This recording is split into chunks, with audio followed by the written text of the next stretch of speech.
All right, everyone, I'm giving it another couple minutes here as we're seeing everybody getting logged on.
All right, I'm going to kick us off here in an effort to keep us on time so that we make sure we have time for questions at the end. Good evening, everyone, and welcome to the first ever NANS APP webinar. We're so excited and pleased to have you here. Thank you so much for joining us. Tonight, we have an excellent panel with us as we discuss a complex neuromodulation case. My name is Chelsea Hoffman. I'm a physician assistant at Mayo Clinic in Rochester, Minnesota, and I will be serving as the moderator of tonight's discussion. I've been involved in NANS for several years, and I've worked in both inpatient and outpatient pain medicine for about 8 years, and now full-time as faculty with the Mayo Clinic Physician Assistant Program. And so with that, before I have our panelists introduce themselves, I'm gonna lay the webinar ground rules. So go ahead and type any questions that you have during our discussion tonight into the chat box, and we'll do our best to answer those as they come in. Questions will be answered not only at the end of the webinar, but certainly if I see ones that are pertinent to what the panelists are talking about, I'll make sure that I bring those up when I can. The audience will be kept on mute throughout the webinar. You'll see the panelists coming off of mute and back on again as they try to eliminate any background noise as well.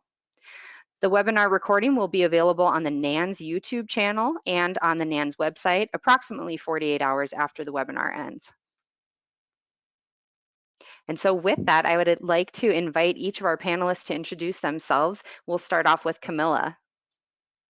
Hello, everyone. Good evening. My name is Camilla Binks, and I'm a nurse practitioner in Scottsdale, Arizona with Arizona Pain. I have about 8 to 10 years of pain management and orthopedic experience, and the clinic that I work in is mostly a comprehensive interventional pain practice. My disclosures are I do consulting for NALU, Nevro, and Boston Scientific. Hey guys, my name is Ashley. I am a physician assistant by trade. I have about 8 years of experience, primarily within neurosurgery. I just completed my MBA earlier this year, but my current role is at the Rockefeller Neuroscience Institute in West Virginia, where my primary focus is with the treatment of movement disorders using deep brain stimulation as well as high intensity focused ultrasound. But I also have a role in research, which includes the treatment or potential treatment options for Alzheimer's disease, as well as patients with opioid addiction, and we are using both ultrasound and deep brain stimulation to do so.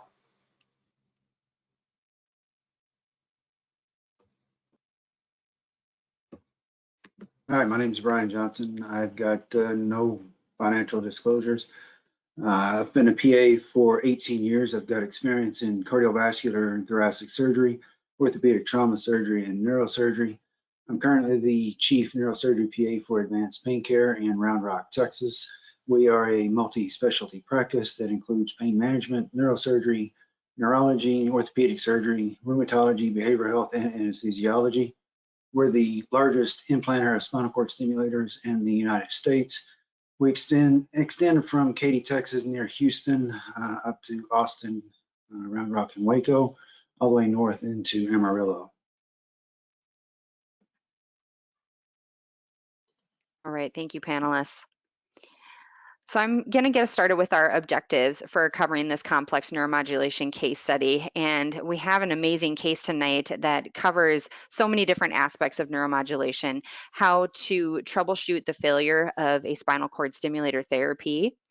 And at the end of this, you should be able to list the risk factors for patients that would impact the decision whether to implant a neuromodulation device, such as a spinal cord stimulator, deep brain stimulator, or other neuromod device, and be able to explain treatment options for management of tremors, which I know that not all PAs, if you're not working in certain subspecialties, would be familiar with. So by the end of this, you will be. So with that, we'll go ahead and have Ashley introduce the case. Okay, guys. So this is a case that we actually saw at the Rockefeller Neuroscience Institute. So hopefully you learn a little something as we go through it. But essentially, this is a 56-year-old right-handed female. She had a history of morbid obesity, uncontrolled diabetes, with her last A1C being, or not last, but the presenting A1C being 10.3. She had failed back syndrome, status post lumbar fusion, as well as chronic pain, status post a spinal cord implant. And I will note there that it was a non-functioning system. She presented to our functional neurosurgery clinic with complaints of right greater than left-sided hand tremors. And they started over 25 years ago, progressive in nature, to the point she had trouble holding a newspaper, writing, and eating, which is very typical for people with tremors, essential tremors primarily. And the tremor disabled her from her job as an administrative assistant. So typically what we do is we have, the primary medicines that you would treat tremor with, and you can see those there. Unfortunately, they did not help control her tremors, and several of them were contraindicated because of her comorbidities. So at this point, we're talking kind of about surgery. And as with any patient visit, we have to figure out what their vitals are, and you can see down at the bottom, her blood pressure is a little high, 160 over 102. Her temperature was normal. Pulse 105, height 5'6", and I will give you a little hint and point that her weight was 321 pounds with a BMI of about 52.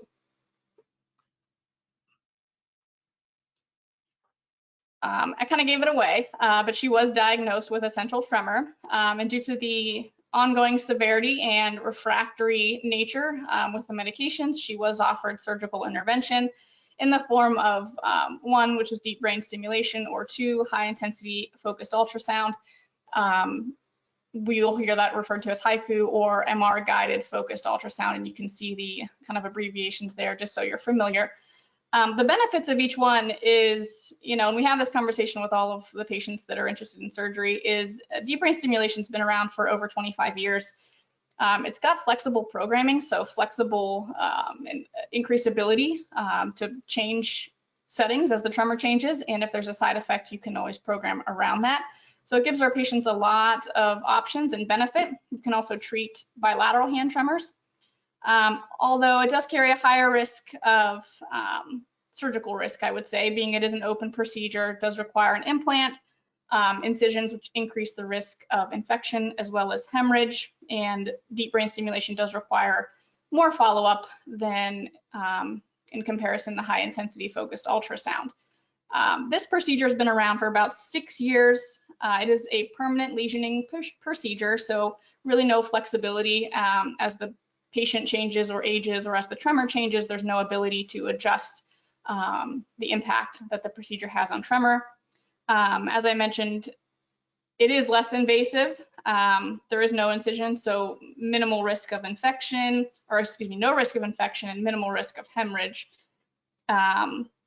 But it must be done in a 3T or a 1.5T MRI system. And I'll just kind of give it away. At West Virginia, we have a 3.5 or a 3T MRI.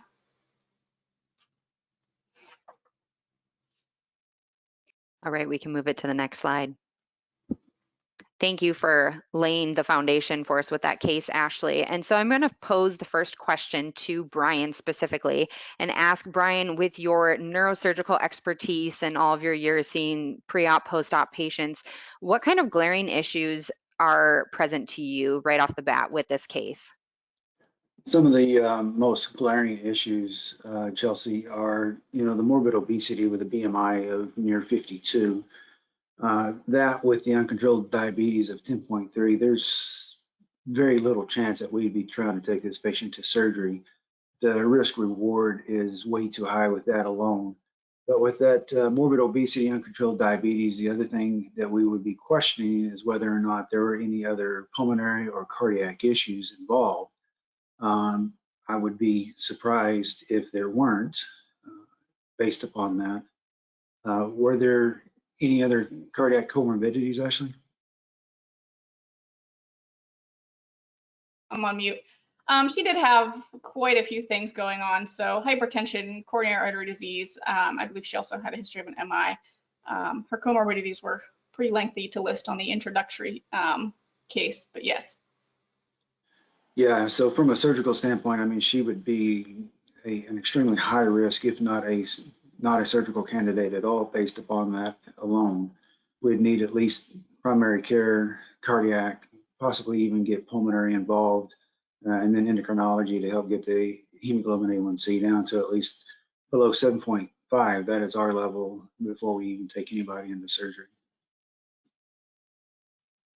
That's super helpful. So certainly phoning a friend, referring her to your specialist, and then potentially bringing her back for follow-up at another point in time to rediscuss if she's even a candidate, if she's been able to meet some of those metrics. The audience question that I have at this time, and certainly you can either feel free, audience, to think about this in your head, or if you'd like to throw a response in the chat, but knowing how Ashley set the stage with this case and what you heard Bryan speak of just now, what option, deep brain stimulation or the high intensity focused ultrasound, would you choose for this patient and why? And if you don't feel like throwing it in the chat just yet, that's fine, but we just want to pose that question to you so you can kind of start mulling it over. Maybe some of you already have an answer though, if you have expertise with those treatment options in your area.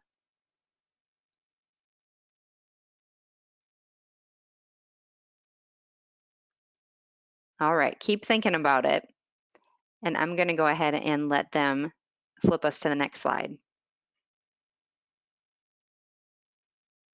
Okay, so as I mentioned in the case introduction, the patient did have a spinal cord stimulator.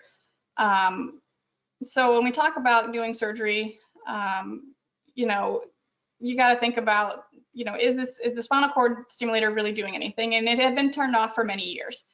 However, it was a Boston Scientific system, which we discovered was non-compatible for any MRI conditions whatsoever. So no matter what, with the spinal cord stimulator, she was not going to be able to have an ultrasound. And in order to undergo high resolution imaging for DBS, she thought, you know, I'd rather have it taken out to ensure the best possible outcome and improvement in my tremors.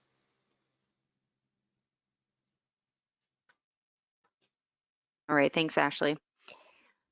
So the next question that I have, this one's going to go to Camilla. I know that many of you out there probably have seen this happen before as well, right? Where you have a patient that comes in and states that they have a non-functioning spinal cord stimulator. And certainly the advanced practice provider has to have some sort of algorithmic approach or process that they go through, maybe specific to their institution or maybe something they formulated with their team of what steps to take when this happens, when we see this with patients.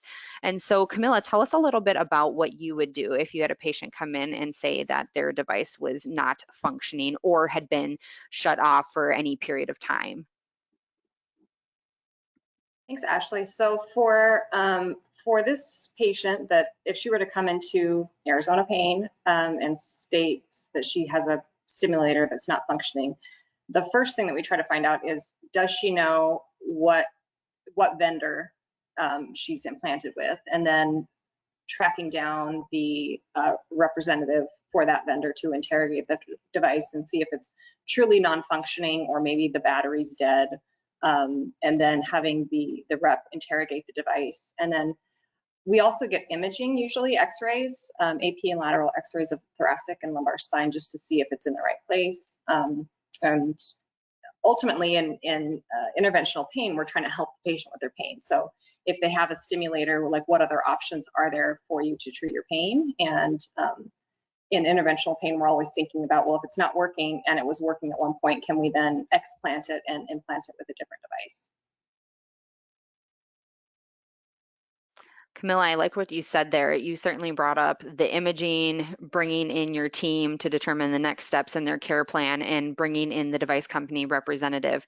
But one of the key things that I think that you just hit on there was, if the device was ever working, is there a way that we can get the patient back to that pain control that they were having? And so that's one of the things that I would challenge the audience to think about here is, how do you handle patients with a quote unquote non-functioning spinal cord stimulator or other neuromodulation device?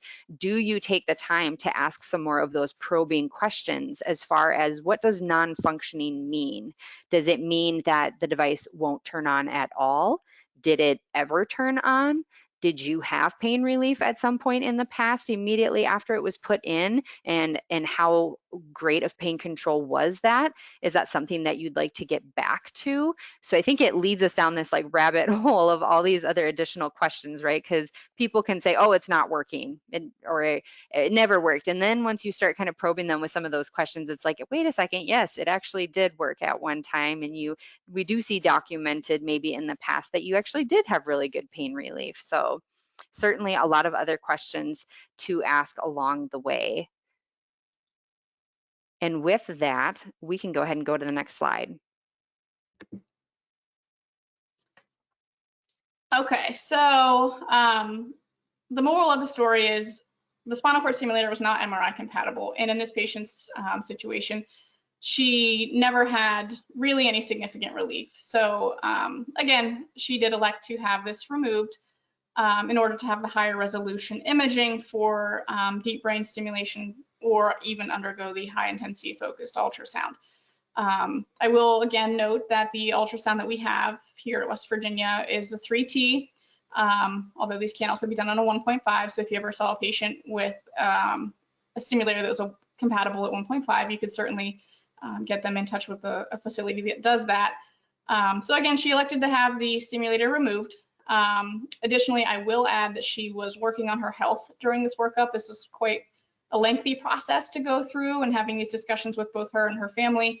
But she did improve her glucose, and her A1C at this point in time was 7.3. Just, I will mention, she wasn't able to get her weight significantly down. Just an FYI there, but unfortunately, as we all know, as APPs and dealing with patients, it is never just that easy.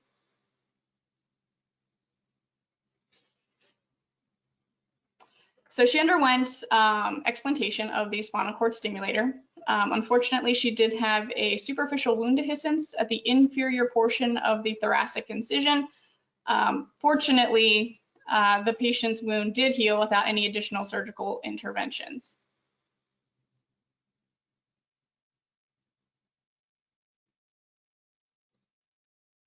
So we're kind of moving into post-operative care again, which certainly is an area of Bryan's expertise. And so Bryan, I'd like to know, when you see patients in follow-up after procedures, what features or characteristics of wounds would make you concerned, and or when would you decide to loop in the implanting physician? Yeah, thank you, Chelsea. So usually we don't loop in the implanting provider unless it becomes a deep infection where we're starting to worry about meningitis, something to that nature. Otherwise, we're just watching the wound healing, check wound, labs, CBC, CMP, ESR, CRP, and then try to determine, is it truly a superficial infection? Is it a suture abscess, or is there a deeper infection that would require in-hospitalization with aggressive IND, with IV antibiotics? And then at that point, if it's getting to the point where they need to go to the hospital, then we're definitely going to start looping in the implanting provider. But usually we wouldn't do that until that time. The other thing we have to consider is reimplantation. When are we going to reimplant it? If it's not a deep infection, or there's no infection at all, then we can wait about 6 weeks. If there's an infection, then usually we will also get infectious disease involved, because with the bugs that are out there nowadays, I know that that's above my realm. And we would wait at least 3 months after the infection's cleared, antibiotics have been completed, and then infectious disease is given the okay to proceed forward. Okay, so you kind of answered both of our questions there in some ways. So I'm hearing you say that if it's like a simple wound issue that can be managed without antibiotics or surgical intervention, possibly they could go under re-implant of a device within about 3 weeks, you said? Is that right? About 6 weeks. Sorry, 6 weeks. Okay. But if there was something more involved that you needed the expertise of infectious disease or something like that, then it would be extended to even 3 months. 3, even up to 6 months. Yeah. Camilla and Especially Ashley, do for, you have similar issues or what should I say, requirements in your practice as far as going from one device to the next, as far as the timeline in between those devices? We do. You know, we're putting implants in people's brains, so if we're re-implanting in the brain, it can be a little more lengthy Yeah. between cases, and even so, if we remove, say, someone had a deep brain stimulator, we do sometimes think about offering them ultrasound because there was a reason this device was explanted. So that's a really good utility of, you know, ultrasound, is it offers an additional treatment without the hardware. Secondarily, if it's something that's not directly intracranial, like an extension lead or an IPG, if we're concerned about infection, if we think we can save the intracranial device, we will do that. Treat them with, you know, antibiotics, get infectious disease on board, typically IV antibiotics. You know, more times than not, it's the infection's going to seed through. But we do currently have one patient that happened to, but she's actually doing very, very well. And we're going to reimplant her extension in IPG here in the next few weeks. But that's only been about 3 months. So as long as infectious disease gives them the clearance to go forward and we're happy with wounds and everything like that, we're happy to reimplant. Camilla, what Yeah. about you?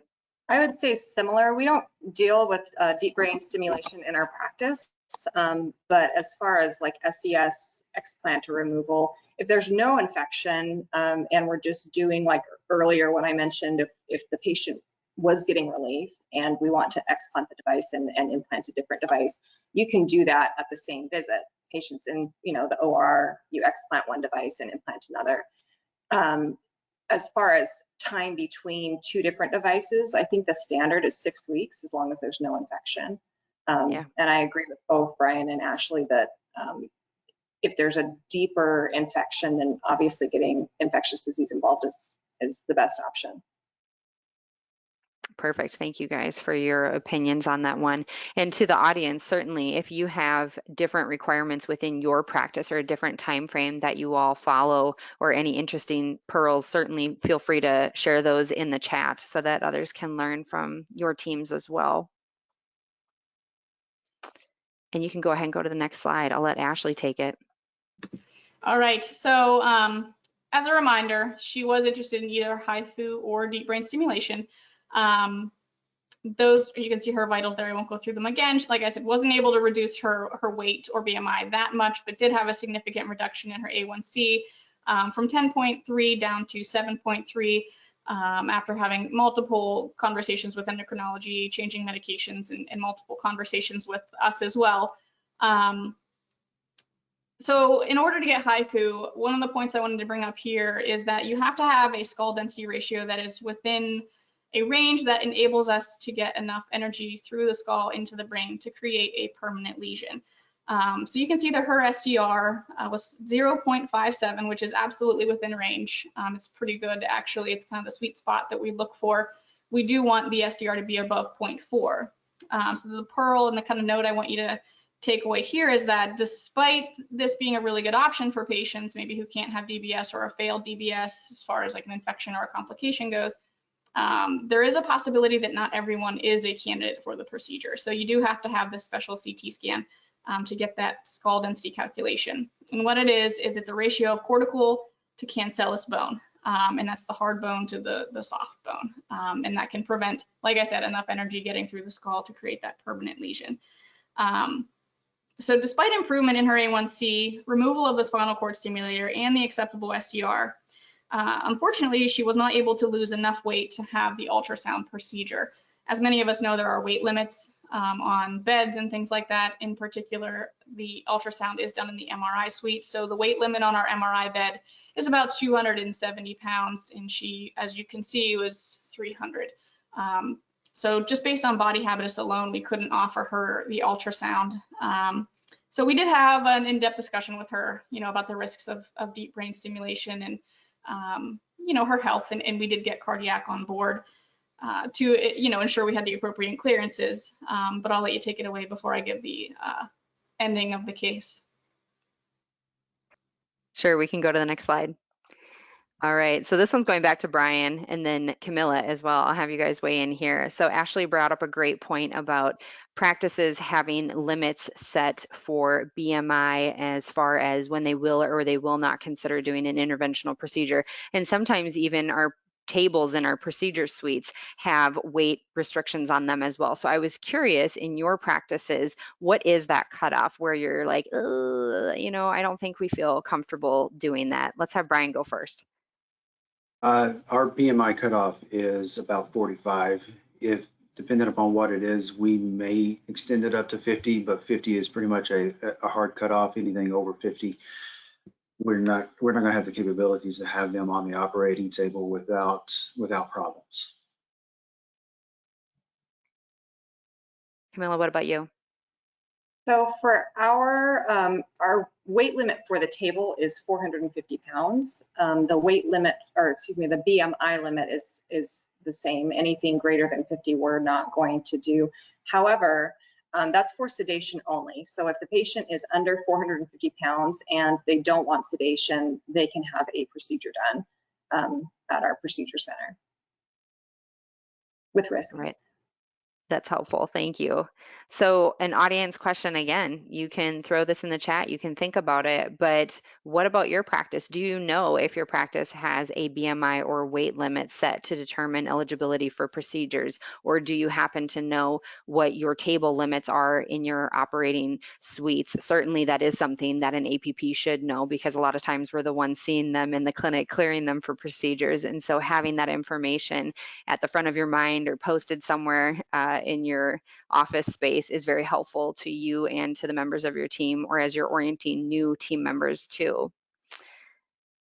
So we can go ahead and advance to the next slide here. Go ahead, Ashley.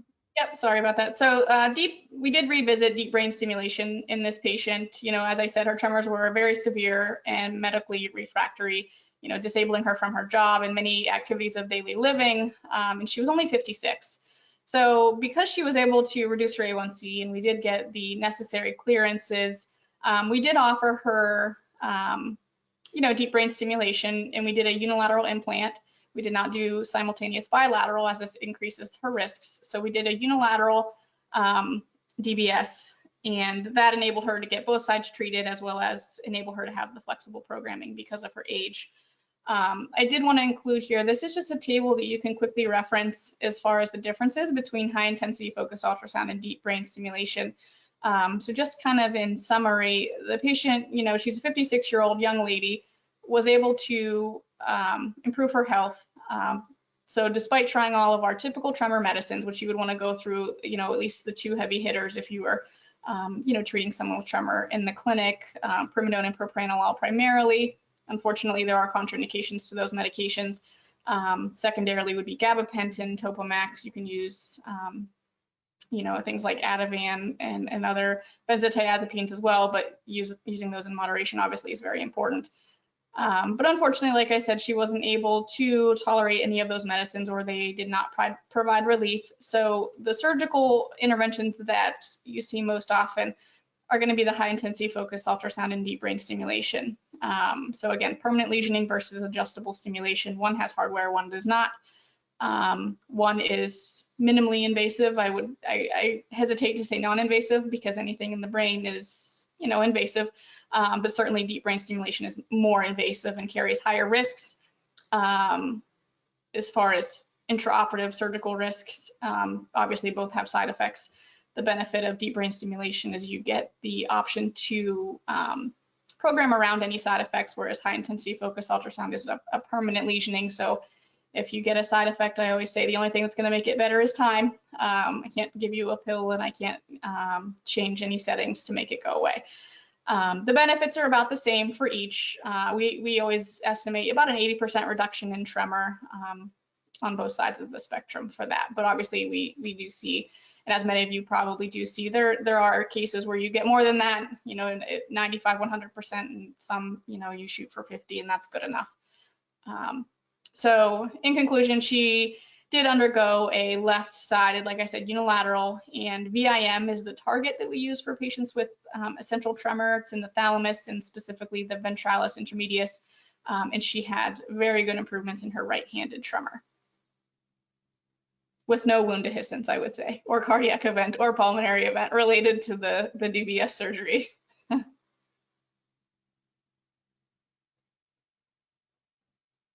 That's perfect. Thank you, Ashley. Before we move on to our Q&A, I'm going to take us back to our objectives just for a moment so we can kind of come full circle and wrap things up for the audience. So our first objective, describing approaches to troubleshooting failure of spinal cord stimulator therapy. I think certainly number one is asking those probing questions of the patient, finding out if it actually is non-functioning, was it ever functioning, what has that timeline been of the device? And from there, phoning in our friendly device company representatives so that they can do some checking of impedances and find out if it's a functioning system for us, getting some imaging, and then certainly discussing with the team as far as what are we going to do next. Anything that I missed there that one would add? Anything from my panelists? Did I miss anything on that first objective? I don't think so. Okay. Risk factors for how to decide whether or not to implant a neuromodulation device. Certainly, we all know if they are currently infected or prone to infections, that's a red flag right off the bat.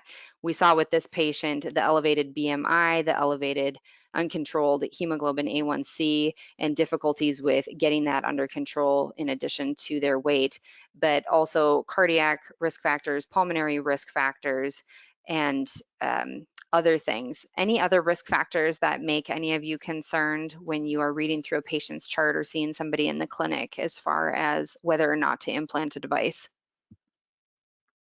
We do worry about social support and making sure that someone has the ability to, number one, take care of their implant, they understand it, and also in the event that, maybe they get put into a nursing home or in the future their cognition significantly declines, is there someone that can be there to help them? Yeah, I was just going to mention behavioral health issues too. We always do a behavioral health evaluation before we implant spinal cord stimulators, and I'm not sure if that's the same for deep brain stimulation, if you guys require behavioral health eval. Yeah. We always have to get a neuropsych kind of clearance and evaluation prior, just so we, look at the whole patient. Right. Those are great points, and certainly not necessarily something that we hit on right off the bat when we were discussing this case. I would add patient cognitive status as far as their understanding of how to operate the device, and do they have the dexterity to do things like, for example, if they need to reach behind them to do charging, or are they able to operate the remote? Do they have the know-how, the savviness to run some of the tech that goes into that? Now, certainly some of the devices are more or less complicated than others, but all of those things go into those decisions. Whether or not they're risk factors certainly is up for debate, but they do need to be taken into consideration. And then I feel like we got a great understanding, at least for me, for someone that doesn't deal as much with tremors, on the options that are out there. I didn't even know that a couple of these things existed or were, first-line medications that you would want to try. So that was really helpful to review. And with that, let's go ahead and advance to our next slide. We're going to open it up for audience Q&A. Anything that anyone would like to ask our panelists?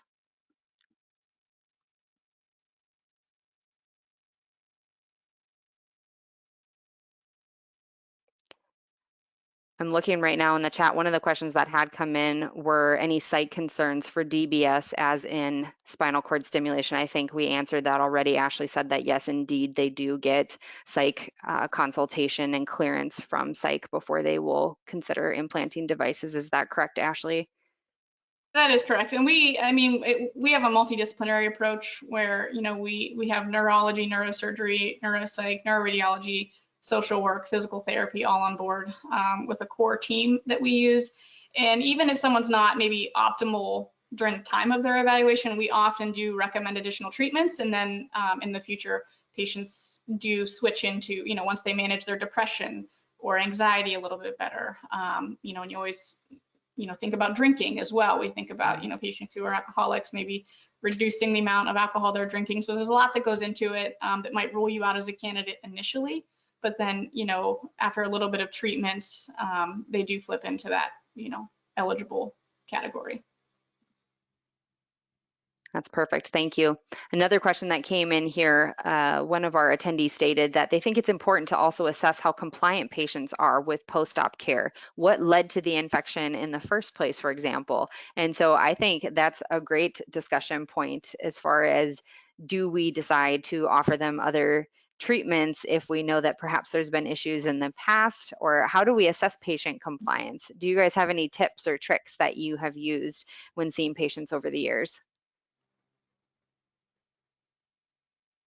Well, I'm just going to preface, oh, sorry, Brian, that for about a year and a half, I did house calls, and that opened my mind to non-compliance of patients. Like, I understand why you aren't compliant with your insulin. You can't even find your insulin in your house. So when it's important to have that conversation in clinic too with patients, right? To educate them on post-op care, cleanliness, especially in Arizona, it's hot.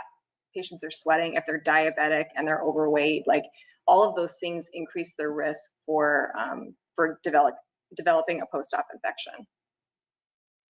Yeah, and I'll piggyback on that a little bit. So I think a lot goes into getting to know your patients, right? Like by the time they get to you, they've been through multiple other providers. I mean, I don't know how Camilla and Brian are. They're probably functioning a little bit different than I am. But we see our patients in the multidisciplinary clinic typically many times, and get to know them pretty well before we're going to offer them an implant. Now, by the time they come to the surgery side of things, you know, I may not know them as well, but that's the benefit of the multidisciplinary approach, is that, excuse me, the neurologist knows them very well. And so they know if they've been compliant with their medications, their follow-ups, have they missed appointments, things like that. Yeah, I mean, from our standpoint, you know, we go over the restrictions with them. I had one just the other day saying, well, I can't do all these restrictions. And how are you going to make me do it? Well, I'm not going to be with you 24 hours a day to enforce these restrictions. At some point in time, it's going to have to be the patient's responsibilities to follow the restrictions. It's a guideline for them. Whether they choose to follow it or not, that's ultimately up to them. You know, and if they have some cognitive disabilities, then family members typically step up and help with that. But at the end of the day, I mean, all we can do is our best, and then it's up to the patients to have that own responsibility to take care of it for themselves. Absolutely. Thank you, guys. Another question here. What are the speaker's thoughts on patients who have a spinal cord stimulation system that is working to provide 50% relief or maybe a little bit more than that, but they want it explanted just to get an MRI? Maybe they have worsening pain and they want to investigate further to see if something has changed in their spine or see if something else new or different is going on. What do you guys think about that? Let's let Camilla go first this time. Well, I guess the bigger question is if it's providing them with pain relief of greater than 50%, then it's working. You know, whether or not they're having worsening pain, it's still working. So there's always the option to do a CT scan in lieu of an MRI if an MRI can't be completed. A lot of the devices that are on the market now are actually MRI compatible. The leads and the battery are MRI compatible. The risk lies in the fact that if they had a successful trial and a successful implant, and then we explant everything and they want it reimplanted, whether or not it will be covered by their insurance. And so that's kind of the risk. And I guess the conversation that you would need to have with that patient is, if it's working and giving you greater than 50% relief, we can do a CT scan, and it might not be as good as an MRI, but it certainly will give us a picture into what's going on with that spine. And then just letting the patient know that if they want to be reimplanted with a different device, it might not be covered. And I would second that. I would never encourage a patient to get something explanted if it was working for them, because there are other modalities at this point. So say they had an old implant, right? Like she said, the newer ones are typically MRI compatible, and you can find ways to get the imaging that you need with those systems.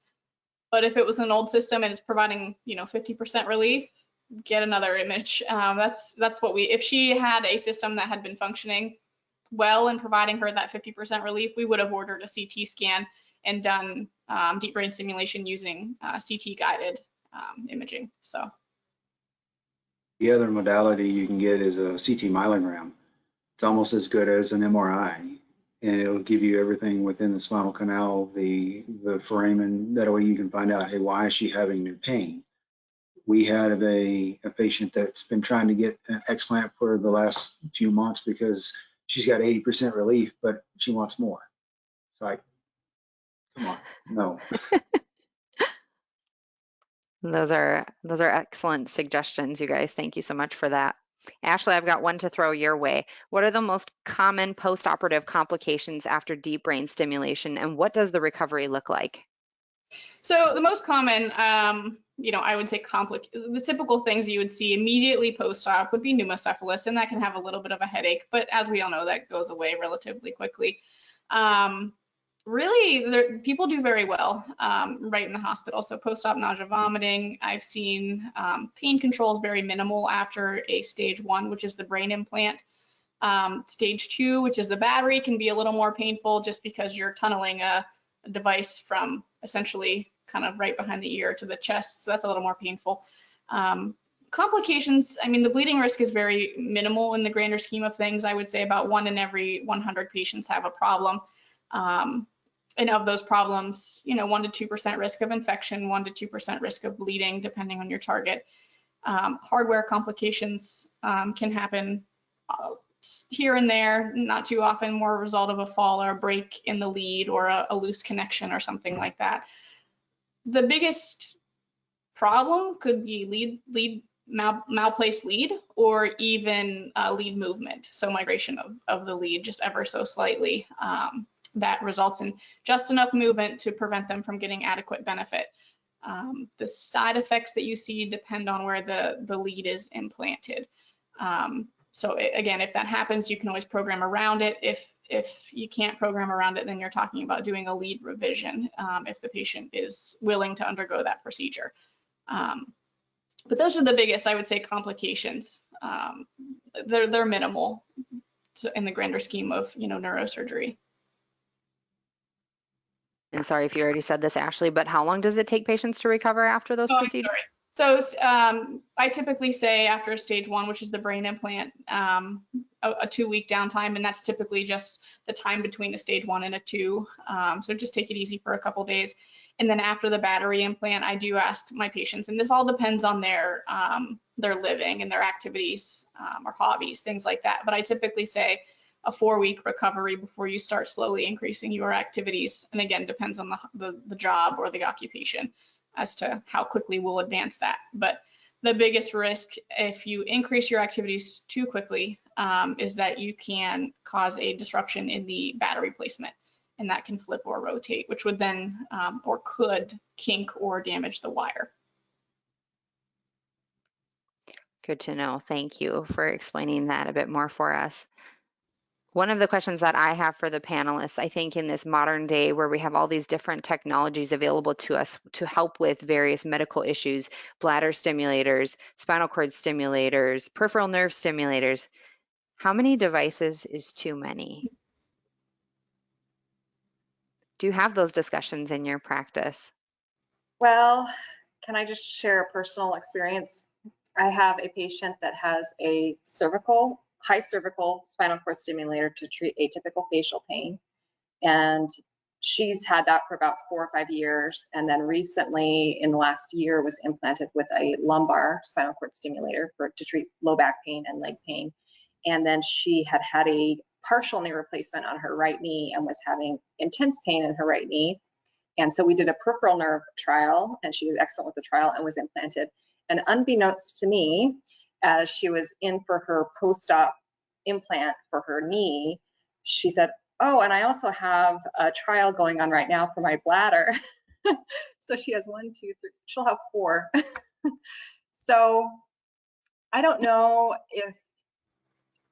the answer. I know she's getting good relief with each device, and it's each targeting a different concern for her. So I'll open it to the rest of the panel for their opinion. It's like a lot of maintenance. I can't imagine, you know, she's like the $1 million lady, literally. Ashley or Brian, any thoughts on how many devices is too many? Or Brian, perhaps in your practice, it's more how many procedures is too many? Uh, that's going to be dependent upon, the surgeon to make Yeah. that decision of, hey, do I want to tackle this? Because once, it's the joke is with this scalpel IV wed, because once we cut on them, they become ours and everything encompassing. And there's some that it's, yeah, no, we stay away. I think when you're thinking about procedures, it's, you know, what is the reason that they failed the other ones? That's my biggest, well, that would be my biggest question is, you know, what is the problem and why have we done so many? And also, what was their interaction with the provider, you know, basing, you know, their cognitive status and psychiatric issues, social support, things like that before we would ever, you know, implant something else. The most I saw on a patient, they had a DBS, they had a cervical paddle, they had a perk system at their cervical thoracic junction, they had a perk lead at the high thoracic, and then a paddle in the mid thoracic. And then they also had the peripheral nerve stimulators and a bladder. And it's like, what do you want us to do with all this? There's like, What was the we can't pathology for that patient, Brian? flip a coin, you'll get a hit on any one of them. Well, thank you guys for entertaining my question. I think that that's a valid question. Like I said, we're going to see patients coming in with more and more devices for more and more medical issues that they might have. And so I think some of those conversations will start to come forward. It looks like we've answered most of the questions that are in the chat here. Audience, if you have any other questions that you'd like to answer the panel, we certainly have time to take another one here.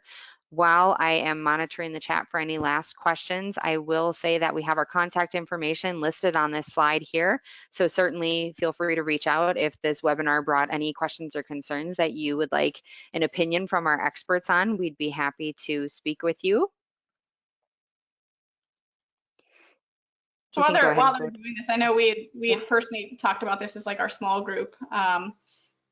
I would be interested to know if anybody who is listening has any input about what your practice does as far as different manufacturers of devices. Do you always implant the same device, or do you go based on patient need, device features, longevity? Like, what are the decisions?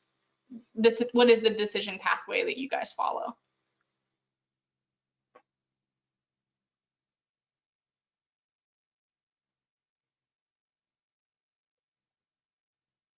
That's a great question. While I'm watching to see if any responses come in here, I can speak to when I was working in pain medicine, interventional pain medicine at Mayo Clinic. I worked with 14 supervising physicians or consultants. And so it was interesting because you could pose the same patient's case, their symptomatology, where their symptoms lie, what was causing them. And also, I think dependent upon the physician's comfort level and experience with certain devices and working with their hardware, and if they had had positive or negative experiences with implanting that device, that might also play in with which device they would trend towards as far as the brand or the manufacturer. And so sometimes I was like, oh, I know that they're going to say this device, and I would feel really confident that I would have them all figured out, and then they would say something different. And I'm like, you know what? I can't figure it out. But I think certainly in smaller practices where you get to work more one-on-one with one or two supervising consultants. Camilla, I know you're very close with your doc as well. I think you get a better handle on what their preferences are and get to figure them out a little bit.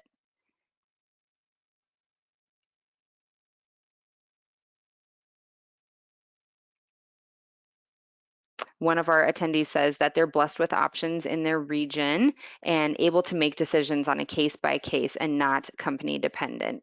Absolutely. Absolutely. At Mayo, we always say the needs of the patient come first. And so I think that's why you get such a variety of opinions sometimes, is that everyone really just has the patient's best interest at heart and wants to do what's right by them.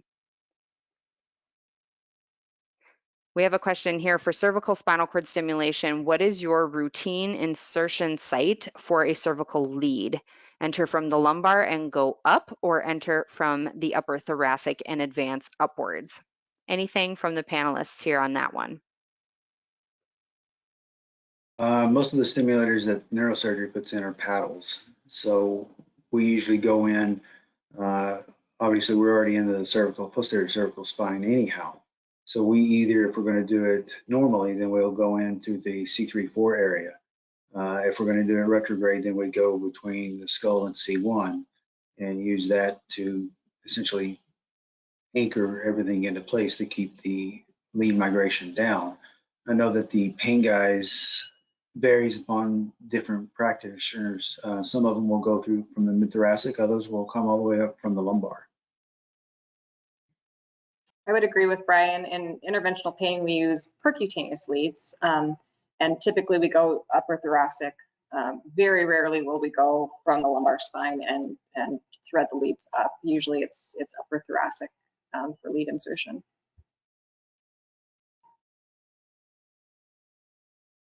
Camilla, that was my experience as well, going in the upper thoracic and then threading upward from there. A couple audience members also responded to the previous question posed by Ashley regarding device or manufacturer preference. One attendee says for deep brain stimulation, they prefer the rechargeable IPG if patients are comfortable with that. Another said that the neurologist decides the device for deep brain stimulation. And let's see, I thought I saw one other one in there too. One of the practices, they primarily use 3 different companies dependent upon the pathology and the symptoms, as well as whether or not the patient would want a rechargeable versus non-rechargeable system. And so certainly, again, I think it's back to not only what is the implanting physician comfortable with, but what are the needs of the patient and what is it that they are wanting. So that's perfect. With the last few minutes that we have left here, I want to make a couple last minute announcements. So if we can advance the slide to the next one here, we want to encourage everybody that's on the call, certainly consider becoming a member of NANS, the North American Neuromodulation Society. Especially if you're an APP, we would love to see you at some of our monthly calls that we do with our APP subcommittee. You can find information about that on the NANS website. We'd also love to see you at the annual meeting that's held in January. So know that we will be having an APP reception at the annual meeting on Saturday, January 14th. So we will have an opportunity to see one another face to face, and we'd love to see you there. Our next APP webinar, which will be on a very fun topic, will be in November. So stay tuned for more details on that. You'll see announcements on social media. We'll start putting that out there. If you're interested in getting involved in the NANS APP committee, we have that contact information there as well. Otherwise, like I said, you can find information on that subcommittee on the website too. Here is the save the date. We will be in Las Vegas at Caesar's Palace, and it is sure to be a good time. We're all excited to go see each other there. And with that, we thank everyone for their time, their engagement, their attention. Thanks for staying with us on this call tonight. We saw good numbers throughout our discussion. Thank you to our panelists for your time and energy in putting this together. And thank you for NANS for supporting APPs and striving to keep team-based care at the front. All right, everybody. Have a good night. Thanks for joining us.